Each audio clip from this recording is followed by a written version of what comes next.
It's a shame when I get into the new series, they come and go. They come and decide to announce an ending for them.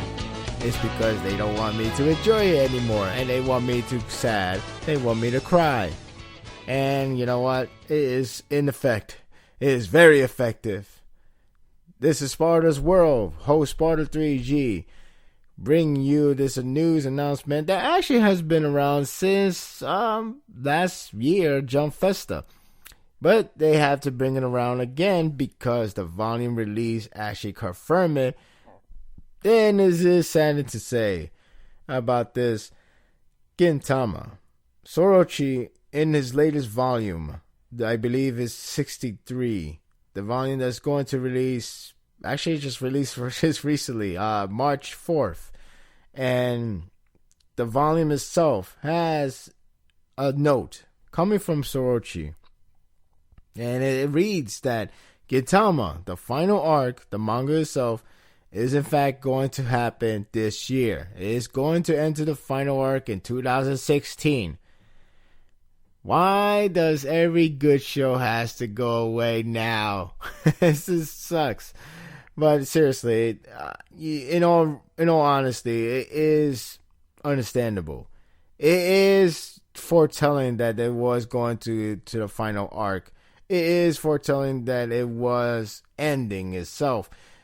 On the bright side, a lot of people, from what I hear reports, and it actually confirmed here by Sorachi himself, it has been a lot of reports that the fans were really, really upset that they heard the news that the final arc is happening in 2016. And, I guess you could say at Jump Festa, it sounded like the rumor, or more like sounded like a speculation that's going to happen, even though Sorachi himself said it. The Sorachi, he made sure that he once again stated that it is going to enter the final arc in this year now. Last year, that it was like it could start the final arc in any time, perhaps 2016 or maybe another year. Now Sorachi is confirmed that it's going to happen this year, and a lot of people were so upset. They were upset. They were gasped. They were like a moment of silence back at Jump Festa. I got this report from like a couple of people. One that's actually went there herself, and she could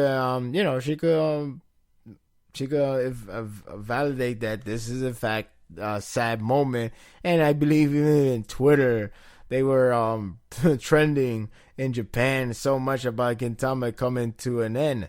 Now, that being said, Sorachi actually has to make a note to say that, like, he knows that the fans were sad. He heard so many sad, upset fans. It's not like they were going riot, but it was just so heartbroken. And it's understandable because the series is not only has been around for a while, but this series is so genuinely loved by its fans, by newcomers that could even see how great this series truly is. From comedy to action is astounding. And then I'm hearing this announcement. I mean, I have read the manga. I am following the manga, and it is you can see the signs that the series is coming to an end. The question is, when is going to happen? When is coming to that end?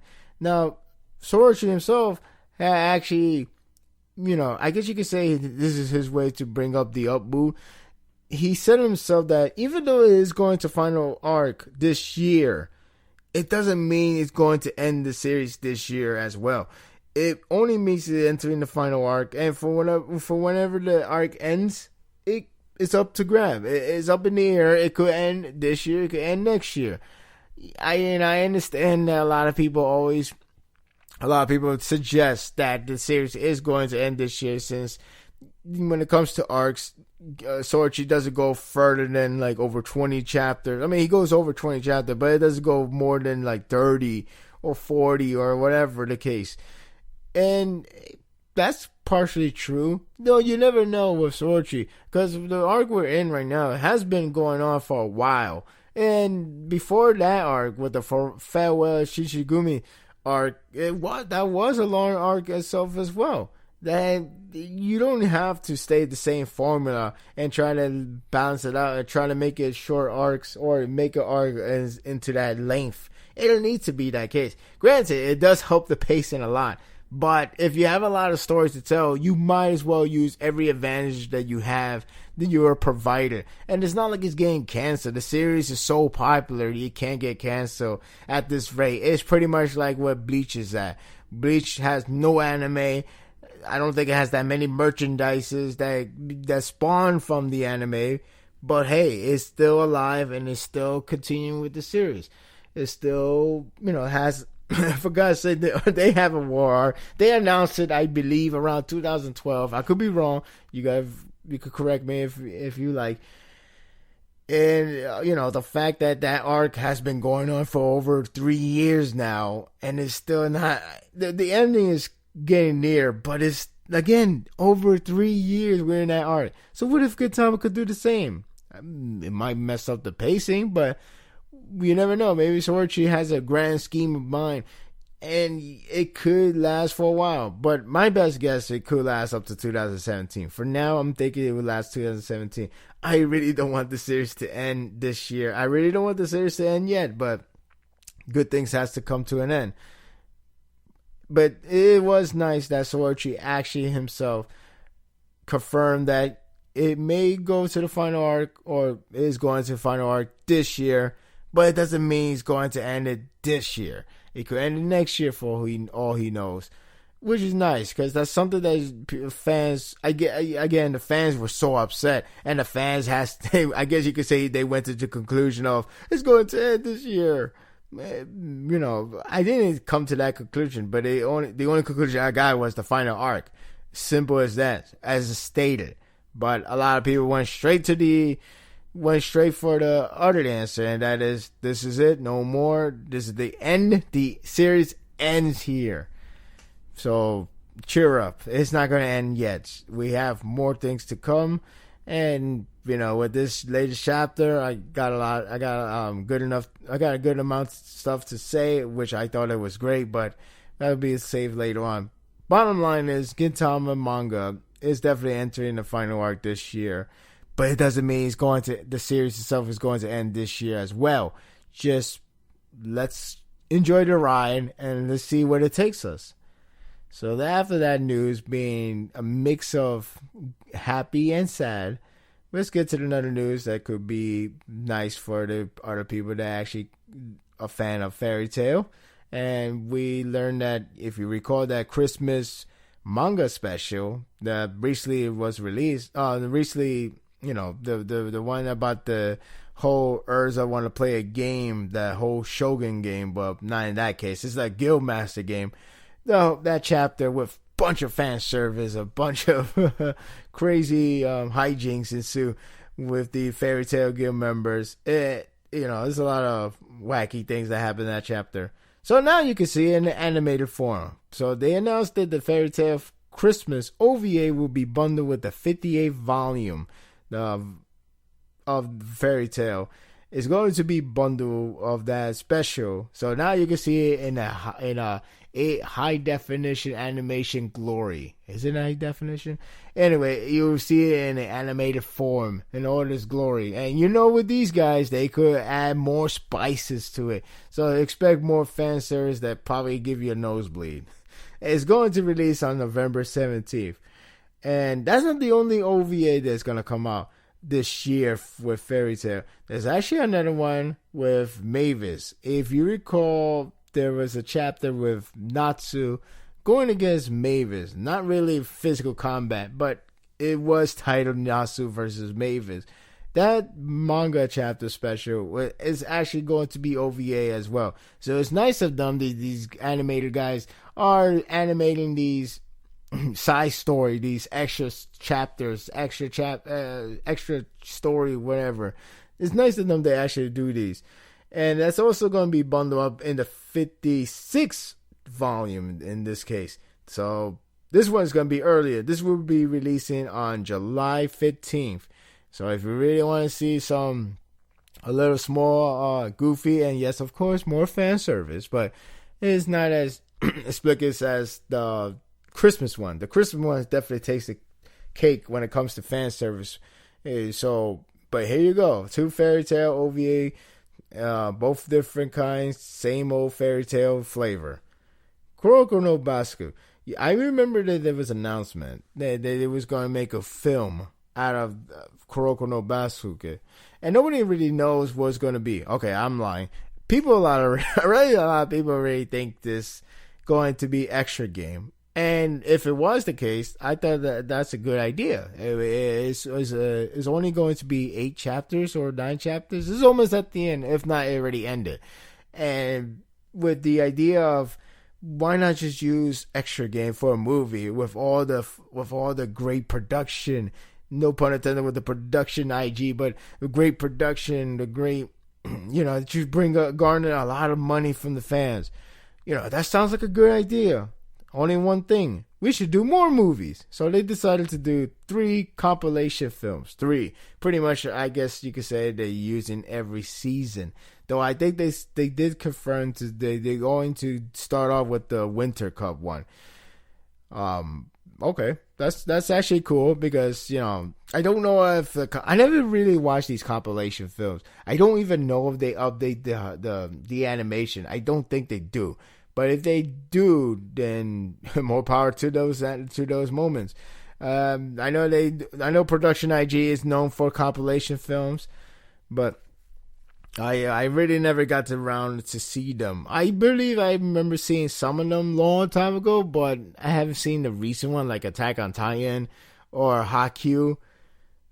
But hey, they want to make more money. They want to remind the fans that the Kuroko no Basuke is technically still alive, but it has this movie extra game. Now, the extra game movie, they are in fact doing that, but that's coming out in the year 2017. So you have another year to see the animated glory of Kuroko Basuke, But hey, it should be really cool to see. It should be really fun to see. I read the side chapter. I read the extra game. And this seemed like, for what it is, it's pretty fun. It's not meant to take it too drastic and not to be too serious. There's a lot of it's just a lot of what Kuroko no Basuke does. And, it's enjoyable. I actually like what I see. I haven't read the last 3 chapters though, because I am piling enough to make it to the final epic proportion of this thing. Since this is going to be the end of all, unless they announce Kuroko no Basuke 2 now in college or something like that, but I doubt that. So either way, I definitely want to see the extra game. I just want to see how much budget they're gonna put out from Production IG, because these guys has been on a roll when it comes to budget. Haikyuu looks great. The latest episode, it just brings out a lot of atmosphere. They know how to direct things when it comes to sports. So I really want to see how extra game is gonna fare, especially in the big screen. Just imagine the magnitude of that. I guess you gotta wait another year though. So deal with the compilation films. Fair enough, I guess. And lastly, Akira Amano. You remember her from Hitman Reborn. Yeah, that series. Well, she has been doing the other series, and I really cannot pronounce the name, so bear with me. It has an E with something on above. eIDLIVE. I really suck at naming this, but I'm pretty sure I got it wrong, and I'm pretty sure I pronounced it completely wrong. But she does have a series that's going on right now, and her manga, surprisingly, gets a TV anime adaptation. This came out a bit surprised because it feels, I wouldn't say it feels too soon, but it does feels like around the same length that we got from like Boku no Hero Academia or My Hero Academia. I'm gonna start naming English titles from this point forward, by the way. But anyway, I guess it is surprising to hear that, and it is coming next year. It's not like it's coming this year, so they're not going to be that hasty. Unfortunately, I have to read the last word of the sentence, and it says it's going to be TV. It's going to get TV anime in 2017 by Period Studio Period. That alone already made me upset. It made me go, oh boy. that really killed the hype for me. I mean, you never know. Okay, let's be honest. I wasn't much of a huge fan of Hitman Reborn, but I would praise his art. I do really like the art style that she has.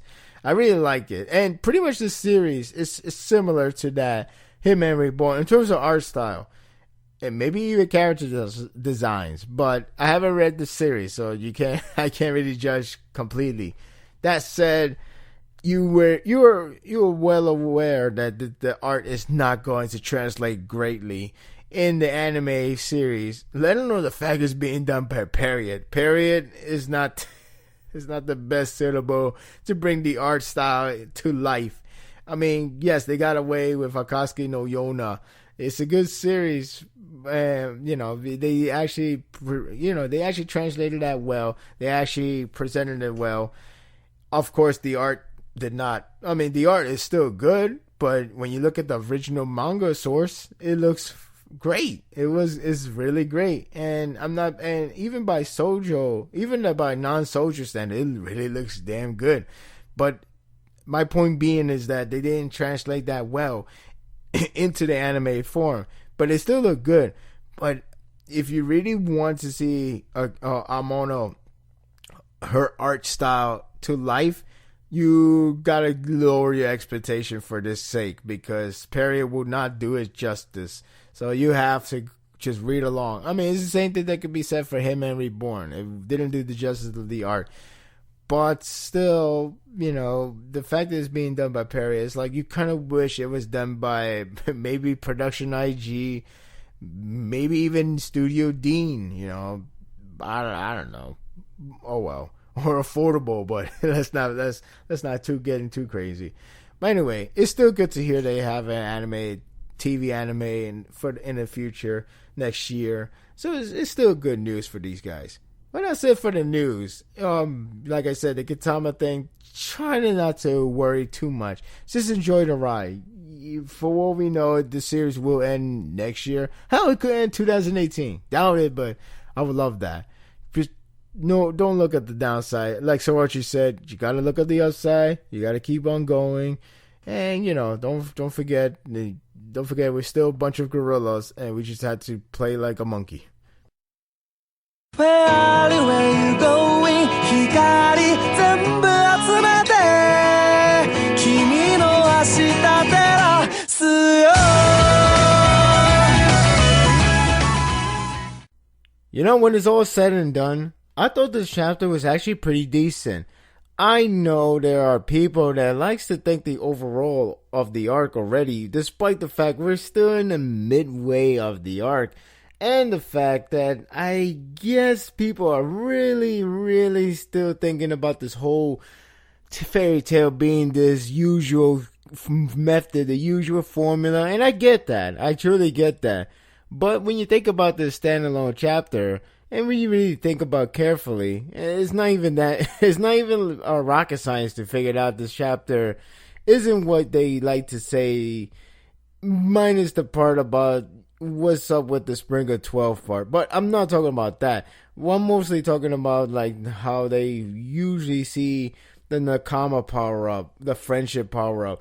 To me, listen, I found the last chapter to be the only time that you could say this is an ass pull, or something that you would like to discuss that why it's an ass pull, or whatever the case may be. This chapter is a follow-up from the last chapter, so you can't really say anything much to it, except the fact that like you just had to go by what this chapter went through. And some people, I don't think a lot of people get the idea, or more like maybe they have this different way of thinking of this Nakama power-up. I'm gonna get to that. We'll start off with the follow-up from the last chapter with the idea of the third, with the third origin power up. Of course, that is very convenient of that timing, but there is the consequences of not having the magic anymore, because all the magic inside their body will disappear after the effect wears off.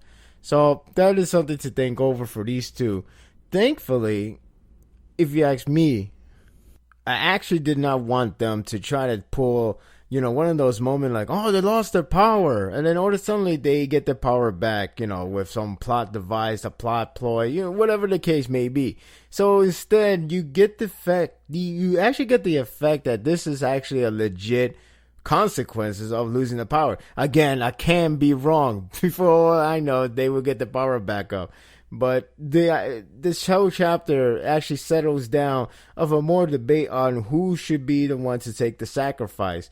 And it's more or less than like, all right, let's do it. Or more like, should we really do it? I'm scared to do it. It's not about that. It's more of about the friends. Should they let their best friend to take the fall or not? So between Wendy and Sherria, between these two, they debate which one should take the third origin. And I actually kind of like this whole conflict between them more so than try to think about like, should they use this power up or not. And also, I like the fact that it ends up being Sherria to take the fall more so than Wendy. I mean, here's the upside is this. The upside is that she's the one that actually provide the consequences, the one that would take the fall, and the one that actually should say that this power up, this third origin, will actually be a huge consequences, and in the long run, she won't get her power back anymore. She will actually take the fall, and she will be a normal girl. So again, unless there is a plot, a random plot device that just come by and just say like, hey, you got your magic back. Until that moment come, whatever that be, I hope never comes. It seems like this is actually a legit thing, and it's actually good to have this kind of consequences to even keep it that way, rather than something like Aquarius. The whole destroy the summon key. It seems like you can never summon her again, or she will never come back to Earth again. That is huge toll. Then this arc happened, and that ruins everything from the last arc, or the last main arc, the last big arc, the Tartarus arc. So with this one, even though it's not happening to the main character or any fairy tale character that we all come to know, it's still effective. And I actually like the fact they just try not to play out the point where Wendy do lose her magic, and then it just comes around that, oh, she will get her magic back, don't worry about that, the plot. So even though it's not happening to her, it did happen still to someone else, and it's actually a character that we all know too. It's not such a very side character, or more of a character we at least can associate, because we see her for quite a while, seeing her since the Grand Magic tournament thing.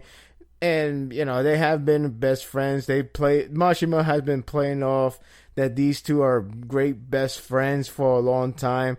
So at least it's not just a random person, like say like, I don't know, that guy who always yell a lot from the Lion-On team. Just imagine if like, who cares, You could say you don't care too much with Sherria losing her power, but the way how it plays out, it's not like I cry when she loses her magic at the very end, but it is still, it is a nice touch from Mashima, because it is something at least it is there. That bond is there. It's not like I'm so sorry for you, random girl number 4. It's nothing like that. It's like, I'm so sorry for you, my best friend. It's at least you get the idea. This is actually a pretty big toll, even if it's not done to the person who is taking that toll. It's rather to the one that's witnessing that toll, and that happens to be the best friend, which is in this case Wendy. I did like the fact that at least Dimaria did not stand there and just wait until they make a decision.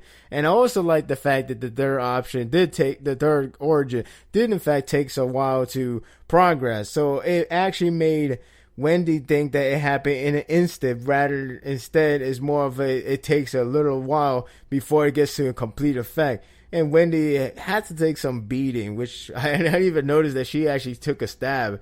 And when I saw that, I was like, oh, damn. So, coming from this, where Sherria takes the fall, we did see her, what she could look like when she is in perfection. She's all grown up. Of course, something grow bigger. And I'm not talking about height nor hair. So, that's Mashima's way of saying, hey, look, she's grown. That being said, it is pretty cool to see her grown up. It is cool to see her having her one final shiny moment. And at the same time, it's actually cool that it's not a Fairy Tail member that's doing the final blow. It's actually a different character that is somewhat associated with the Fairy Tail guild member, with Wendy in this case. It's our best friend. And I did like that little touch. Now, I would say this, before I go to say whatever I need to say, the whole God Slayer thing, I don't think we ever seen that really play off into an effect. Because we see Dragon Slayer, we all saw that with the whole Dragons invasion thing. This one, I think this is the first time we see a God Slayer come in handy. And the God Slayer actually does what it's supposed to be doing. Slay a god. So it seems like it's actually a well matched. And yeah, you could say it's a convenient once again, but I'll take it. I don't mind this. And I did like the fact that Wendy and Sherria did still teamwork. Well, with Wendy has to stall time, and then at that one moment she did the enhancement. So it's not like how the usual Fairy Tail where they get the beat down so many time or they get badly damaged, and then all of a sudden, okay, I was like, think us this. Let me give you a role play. Think it's like we're getting beat down. I can't fight him. Wait, my friends, they're counting on me, and then all of a sudden they would just like go up in the ante, go tenfold their stats, and then they just starting kicking ass. I didn't get that vibe because again, there's no real ass pull in this one. If you really want to complain about ass pull, it will actually be in the last chapter. This one is just following up to that convenient power up that Otier has, and for what it is, it's just what it needs to be done, it does its job, and it didn't affect me. It didn't bother me much. Like I said, maybe if the power up didn't work as well, then all of a sudden she still fight, and then all of a sudden she getting a stronger, higher up power up from out of nowhere, and the OT probably be like, where did she get this power? Then that's something else. But it didn't play like that. It's more like, okay, I got the power up, I can handle this, but I need a little help. So please help me in some form of way. And she did her job. So I didn't feel anything bad about it. Some people really like to complain because it's Fairy Tail. And I'm not the biggest fan of Fairy Tail, but I know what I see, and I know it's not much of an ass pull. The one thing I would say is, Spring of 12, the upside, what I like is that there's actually more teamwork coming from these the hero side. There's more teamwork, and there's actually less ass pull-ish until Urza shows up and probably showcase her stuff. But there's not that much of a strong ass pull that makes you kind of like slam on the desk, face palm, whatever, cringeworthy. It hasn't gotten to that moment. It has a little bit more convenient, but I think it fits better for Fairy Tail more so than just have a lot of where did this come from? Where did that come from? It's not like one of them just have like, she's a god. It's a good thing I randomly found this random God Slayer weapon. It's nothing like that. It just, the friendship part is a little troublesome and it gets tiring. In here, at least they're starting to back it up more so than just say it. Urza has a knack to keep saying it, but never really back it up. But in the last fight she had with Agil, the fact that she talked about friends and then a friend of her actually helped. That's something that needed to be done since a while back. I didn't mind that.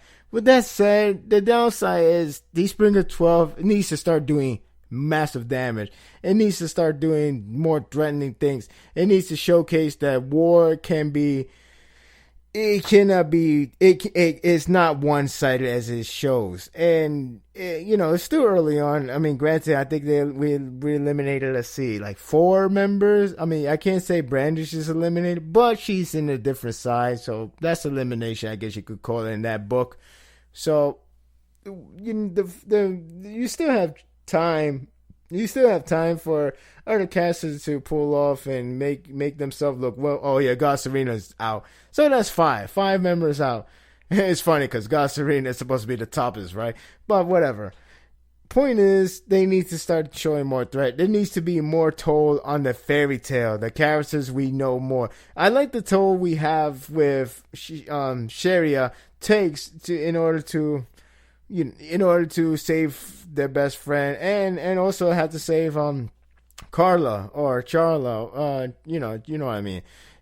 I go by the English name, but it has a toll. It has a consequences, and that's something that even though you could still ask Poe maybe later on. I hope not, but at least it feels like there is a sacrifice needs to be made.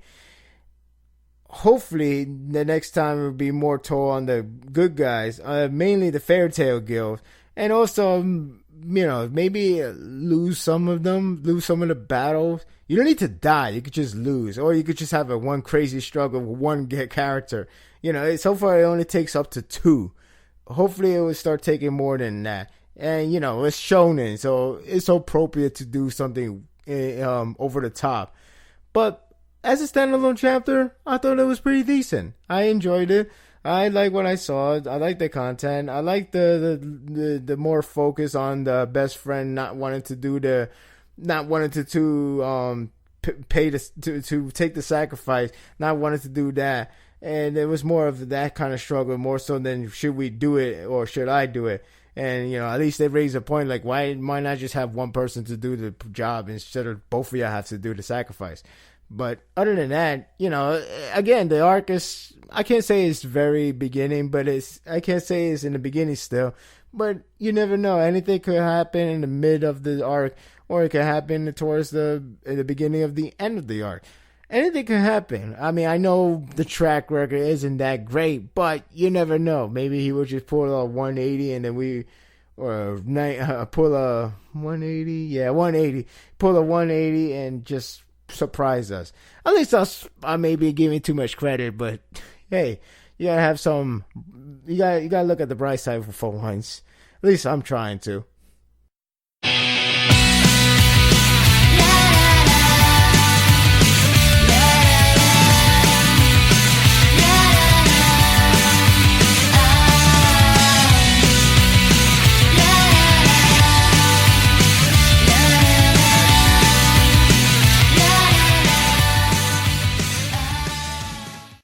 I remember waiting for this chapter and thinking myself, is this chapter going to come out today? Thankfully it did. On Monday, I mean. But thankfully it did. And boy, I can see 2 things why. One, there's actually a lot of dialogues in this chapter. Really good ones. Really funny one in such a strange way, but in the Gintama and Sorachi fashion, a very clever way to make this in such a very effective and a meaningful way. Meaningful words that are coming from Umibozo. It's amazing how Sorachi could do this. And 2, this chapter was great. I really like this chapter. I really enjoyed this chapter. I'm so happy that Mutsu, the idea that she has this background, the backstory, her background is more okay. It's actually a mix of both the backstory and the background. The fact that it's actually in effect for this chapter itself, and I'm glad the main part, the Yato clan, the bloodline that she has, it didn't go away just for that one time moment, or even the power, or even the fact that she could fight in this arc. It didn't really. Sorachi didn't leave that out. And in fact, it made it into much more sense on the backstory for her, as well as for Umibozo, which I liked. I liked the fact that he actually connected. I thought he actually forgot or just left it out and just only have that reason for power-up sake, for fighting sake. Since she, maybe he's like, guns is not okay. I want her to kick ass more. So it managed to connect so much well. Not only that, but we even got to more of a backstory of the Yato clan, and it actually segued to one of the main piece of something that I believe a lot of fans has been waiting for, and it's including me, for seeing Kagura and Kamui mutter, and that that's something I really want to see in the next chapter. And not only that, but it seems like it's actually more meaning. It actually has a lot of I can't find the right word because it's like I'm really amazed about this chapter, to be honest with you. I guess you could say, for the lack of better words, impact. It has more impact. That way, the reason why we don't know anything about the mother of Kagura and Kamui, and seeing how the end of the chapter, seeing how this whole chapter progresses itself and the build up to that moment, it was actually clever and hilarious at the same time. When it begins the chapter with this outer space, Umubozo talking about the idea of the title of the strongest, or the fact that the universe itself is vast. The universe is endless when it's all said and done. And then this is this is the part where I got happy about this whole chapter, starting with the fact that Mutsu is actually there in her young age, and then the fact they actually connected her backstory from the early chapters about her wanting to travel around the world, and the fact that Sakamoto, you know how he is. He's like the fact that he does travel around the world, the universe, and do a lot of tradings. You know how he is. But it does connect to the Musu backstory, and this whole thing, her wondering about this outer space and her curiosity of universe, and where does Umubozo explores and see what it's like to see endless travels, to see who could be the strongest, who could be stronger than him, because he holds the title the strongest man in the universe, and so on. So I feel like it actually neatly tie in with her characteristic, as well as the fact that she's Yato and she actually knows Umubozo that close. And yeah, he's pretty much her master back then. It's really nice tie-in. As thankfully Sorachi didn't forget that, because I wouldn't say I didn't like it, but it's more of I'm hoping he has the idea why Sorachi has Musu as a Yato, because I don't mind her having that power, the strength of a Yato clan, but it needs to be a little bit more than that. And thankfully, this chapter did it. And then this whole thing between the exchange with Umubozo and Usuro, the idea of the law of organism, it has that growing intensity coming from Usuro, because you could tell this guy is no joke. You could tell he has that savage idea approach, how the idea of the human, or just in general, not just humans, just an organism or everybody is and at one point he actually talks about, like, Umubozo actually mentioned about for example, the strongest man, the strongest in the world. You know what? I don't really care about the title, and it actually connects back to the flashback with the dialogues. The dialogues in this chapter actually connects between the present and the past in a very clever way, as well as in a way of tie in perfectly to the very end of the chapter, which is actually really done well. And that's what makes me so happy about this chapter while reading it, and as well as being heavily entertained with the combat. As I mentioned before, Usuro, you get the idea that his mindset about organism, the law, wherever he got this idea from, is rather savage coming from him.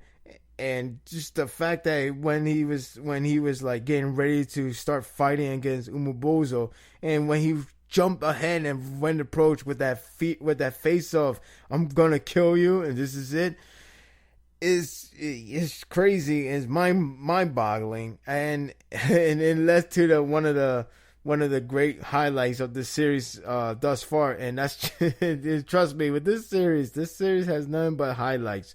but you could say this arc. How about this arc? Because we gotta narrow it down. It would be forever taking all the highlights. But yes, the fight between them is great. It's not even the end, but it's such a great and so hard hitting and a lot of emotion at stake. A lot of everything is on the line. Their life is on the line. Mainly Umobozo, because the fact that how much he has grown, where he has come from. I like that. I like seeing I like the small time that we see Mutsu. Seeing with Sakamoto, it seems like she feels the presence of Umobozo, and I wonder if she would jump in. But I do like the idea that she has a connection with Kagura's father. So that means, they gotta interact. They gotta have interactions. It just have to start connecting. It has to be more so than just the flashback wonders.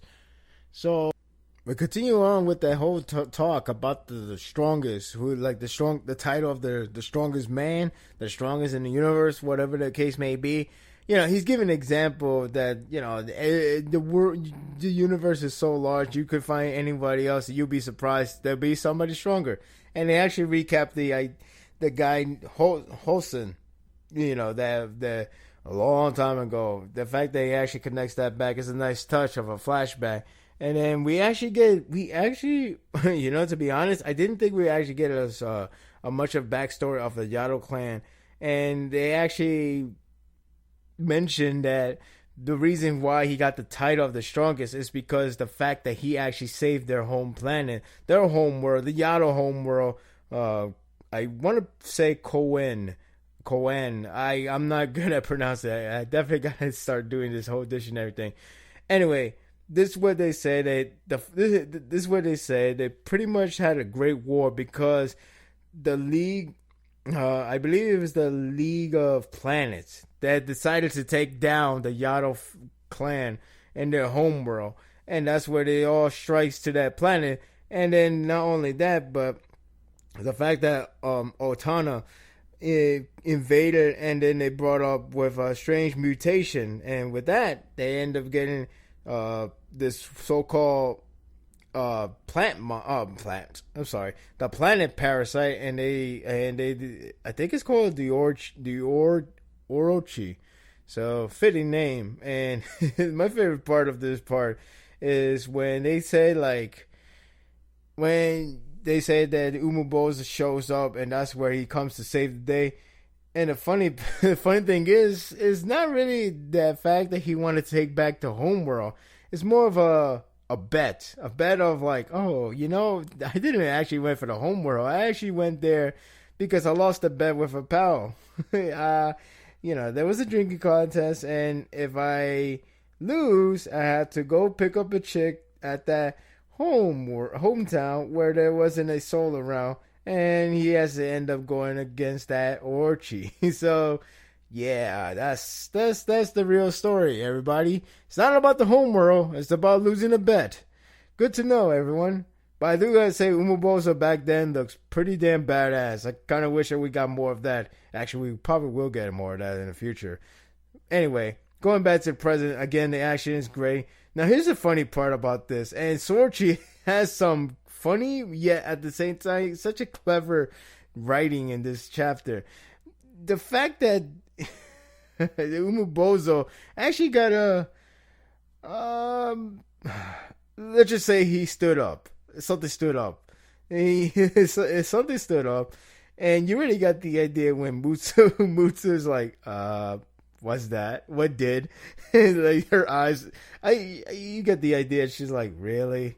Is that seriously what I think I heard? But it's so hilarious, but at the same time, it's such a strange and yet effective, meaningful way by the end of the chapter. But according to him, when he gets that, it actually means it's telling that beforehand. It's telling him, it's telling him that he's going to die, and it's time to make kids. So in other words, it's like saying you know, it's like this is the moment where you die. So if you want to pass down your generation, you better make kids. I don't care who will womb. Just do it now. It's a funny way, but at the same time, it's actually kind of got meaningful towards the end because he has that.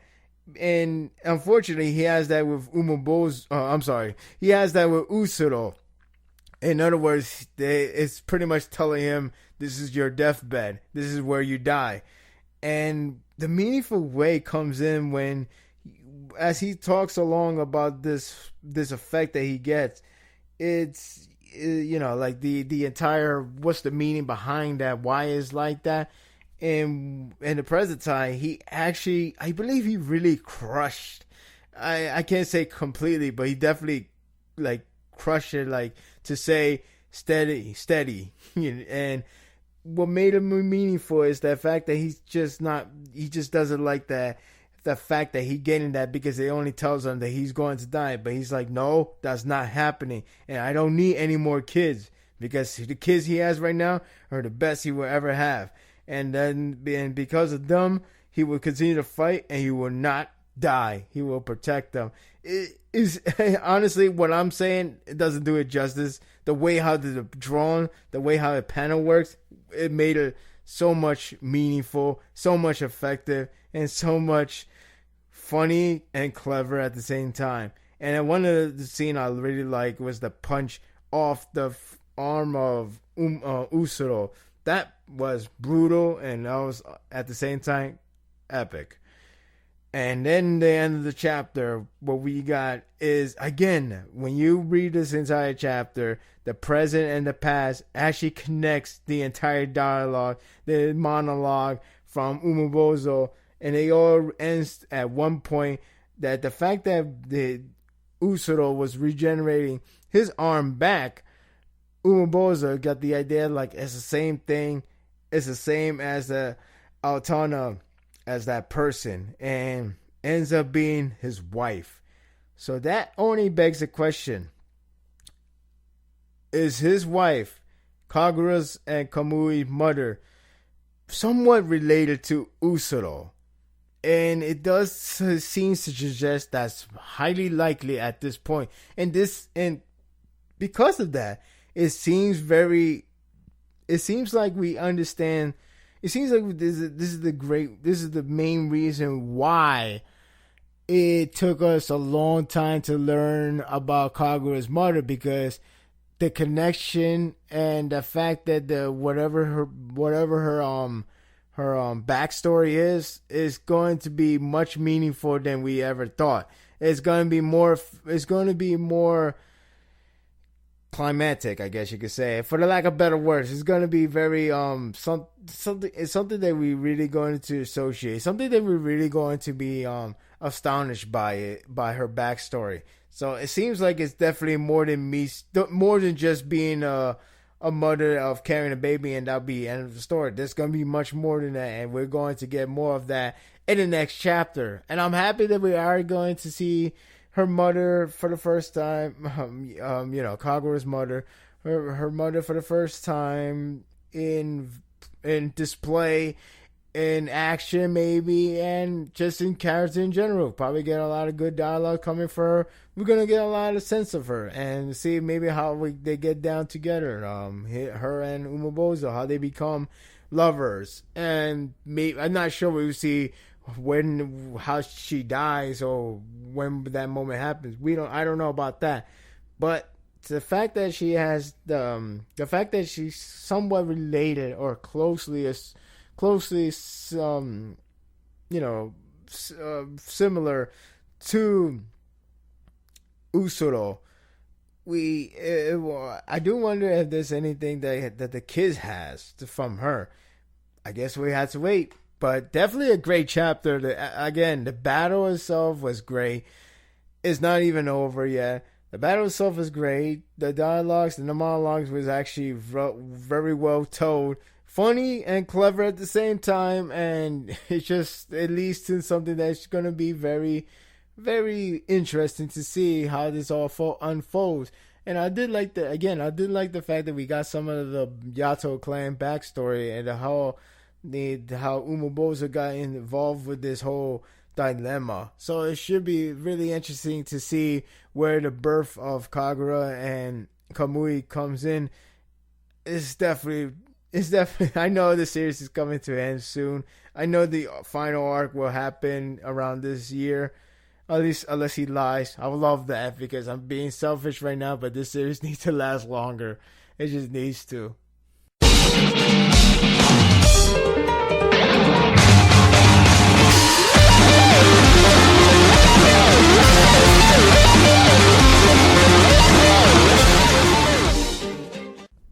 I'll admit, I was waiting for a while with this manga stream to translate this chapter.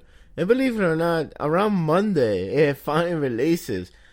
And if it wasn't for my curiosity on what happens to the chapter, I would have actually read this chapter on Monday instead of Sunday. And yet the chapter was actually released on a Saturday. I found out there's another translator called Havateka. I believe that's how you say the name. And it's funny because I was wondering what happened to Manga Street. Did they just drop it? They released it, but I didn't know exactly what was going on. And it's a good thing that I found out from a friend of mine about this next chapter coming from a different translator, and they did a good job too. I like the quality. I like the translation, and it seems like they probably might get it earlier than the manga stream. I mean, it came out on a Saturday. Granted, manga stream could have done the same thing too as it done before, but these guys are really good too, and I really like what they how they translate and how they their pages are pretty clean. So it seems like I could trust them. So I'll definitely check out more of those translators. They're doing a good job. And let's see what happens in the next chapter with Manga Street and the new translator. I'm pretty sure they're not that new. I think they actually have been around for a while. It's just I haven't really heard about them until this week. Anyway, this chapter. After the last chapter that bring up a huge hype for this epic proportion, this chapter is a beginning. It is definitely no more talking. It didn't go anywhere else. They didn't try to do a lot of different things before they actually go out with a huge bang. Start with a bang. This chapter is actually start off with a bang, and it actually start off with a huge war that's happening in the Root Island. And because of this whole beginning that started like this way, the whole started off with a large scale of action. This chapter actually gone by quick, but at the same time, there is a big key moment that happens later in this chapter, and at the same time, it still creates the hype, but it creates the hype that could go surrounding around Kaneki. And this chapter itself, is pretty good though. It's definitely a pretty good chapter.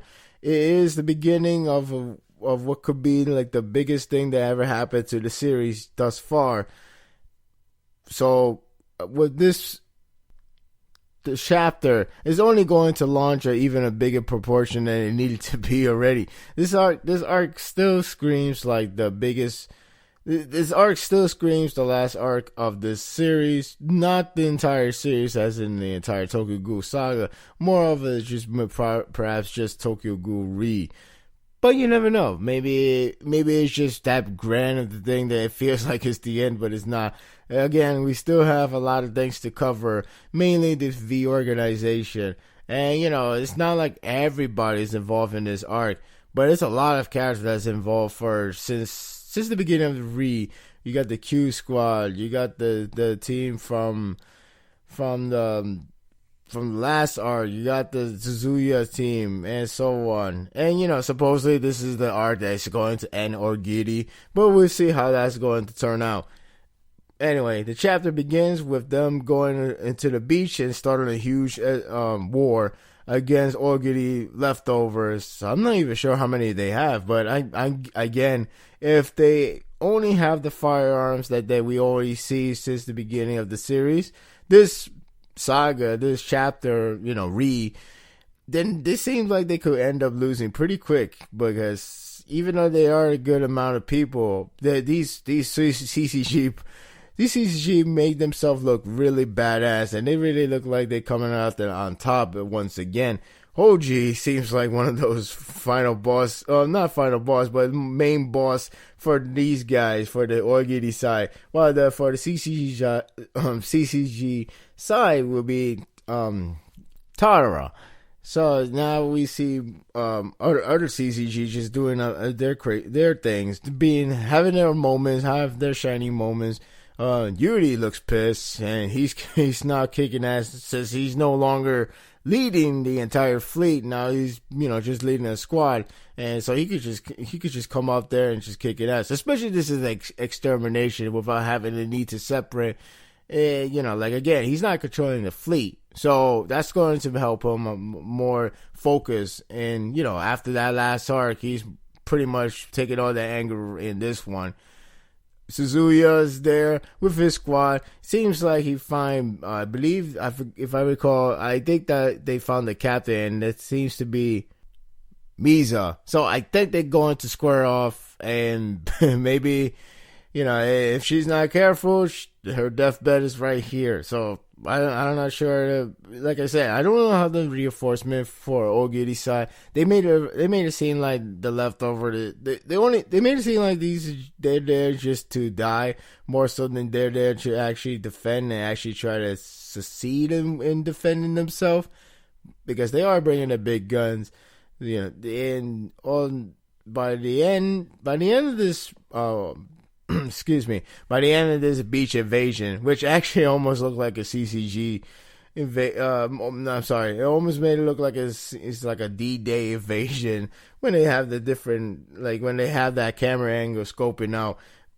But even though that's not like the exact same thing with the whole trench and all that stuff, but that's not my point. Anyway, by the end of that part, we have Q Squad actually getting all ready up just to like brush it all the way to save Mizuki.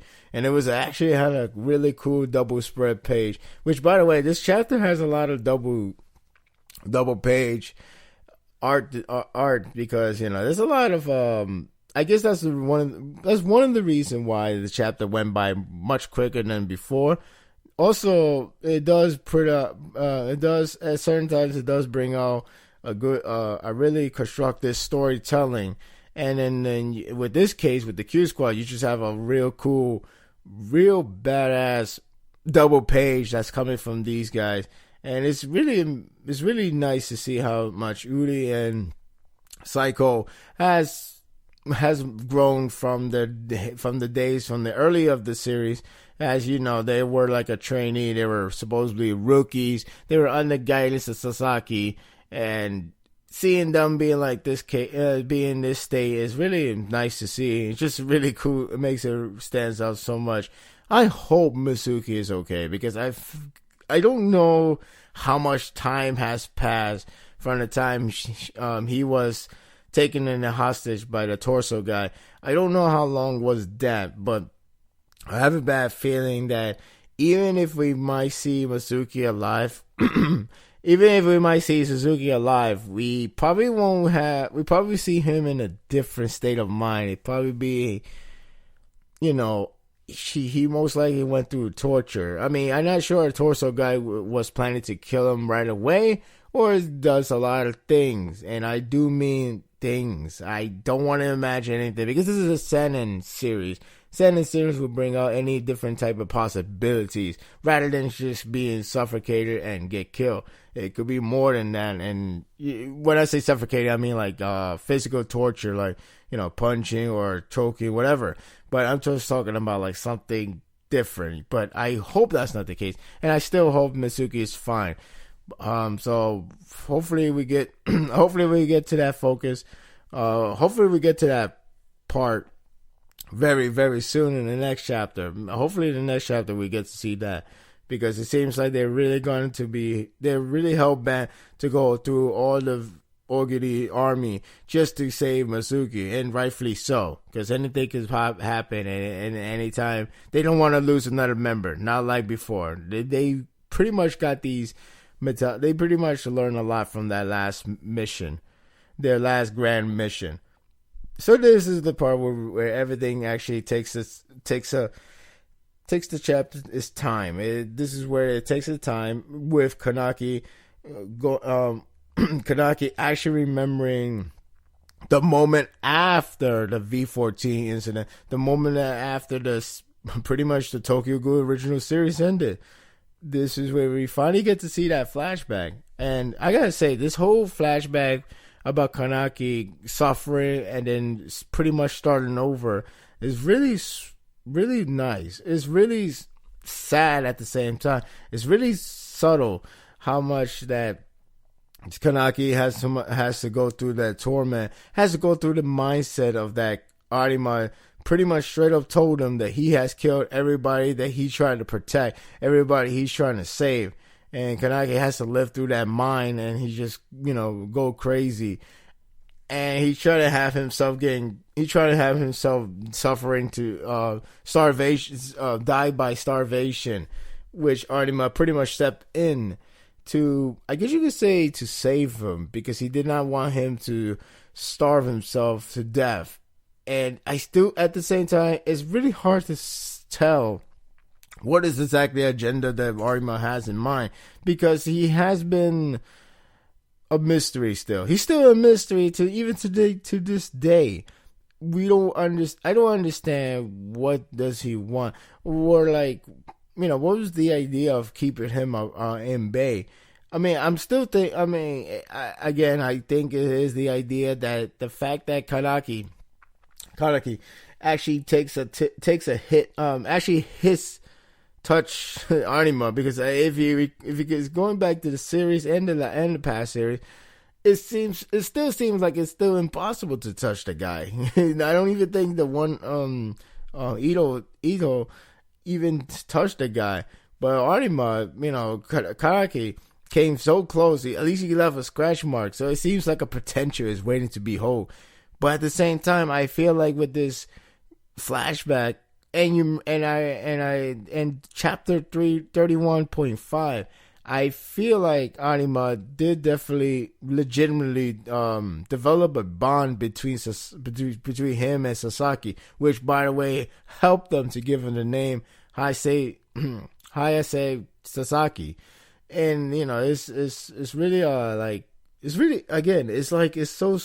it's sweet. I guess you could say it's sweet. And it's sad at the same time, because it feels like not only that it seems like they did legitimately grew a bond together, but it also left Kaneki something that, is not really easy. Like, okay, we all remember that Kaneki wants to kill Arima because he pretty much ruined his life. He ruins everything from the past. But at the same time, he feels like he was grateful, and he feels like he was pleased to get these moments, these memories as Sasaki. But even so, he remembers, and he is Sasaki, and technically speaking.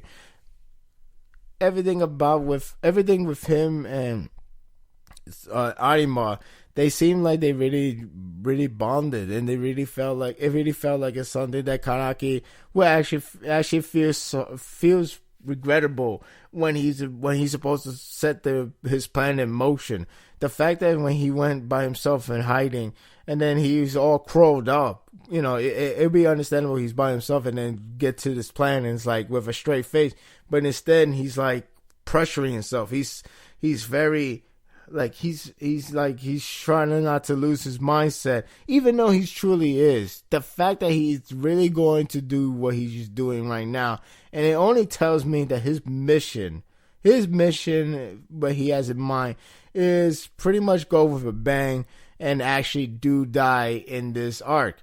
Which I don't think he will die in this arc, but the mindset he has is pretty much saying that this is suicidal. He's with Arima. He's in a Kokolea prison. He's here in this middle of the place. He's all the way down there, and yes, there is a lot of Ghoul. And so if he free the Ghoul, maybe the Ghoul will actually take down everybody in there. is still suicidal, and the trust between him and Arima would just diminish for good. The trust with him and with the Q Squad would be diminished, and just in general CCG. Remember, Kaneki could have stood there, and kept his life as a human being, but now he's going back to the life of a ghoul. And even if that's not the real plan is to die. It's still too late to go back. But again, it's really sad seeing that flashback, and it adds a lot of flair between him and Arima. It kind of tells me if Arima survives here, which is highly likely, but you never know. If he survives here, he should be the final boss of the series. This series has been hyping these two up for a while. If you buy the calendar or look at the calendar online, you would know that Kaneki and Arima share the same birthday, which is suspicious. But at the same time, Ishida is really going out of his way to make Arima and Kaneki to be the final battle between them. Especially that Arima has been shown to be the most broken character in this series, and he didn't beat him easily, way too easy. And a lot of people like to argue about Ito versus Arima, and Arima will one shot her or something like that. I wouldn't think it would be that easy, but I do think Arima will come up on top at the end because he is pretty damn good. Way too good. Again, I still don't know what's his deal. I don't know why he's like, his personality, his characteristic is really still a mystery up in the air. You always hear a good side of Arima. You hear some bad side. You hear some questionable decision. You hear some, like a reasonable human being decision. 31.5 chapter. It always sticks out a lot to me, especially with him. He really feels like he has a genuine bond with Sasaki Kaneki. I mean, same could be said to his own team, but again, we see with the Sasaki, it seems like he's not really all that. Like, I am evil, I am so one dimension. But in here, it's hard to understand who he is. It's hard to understand what is his agenda, what is his purpose.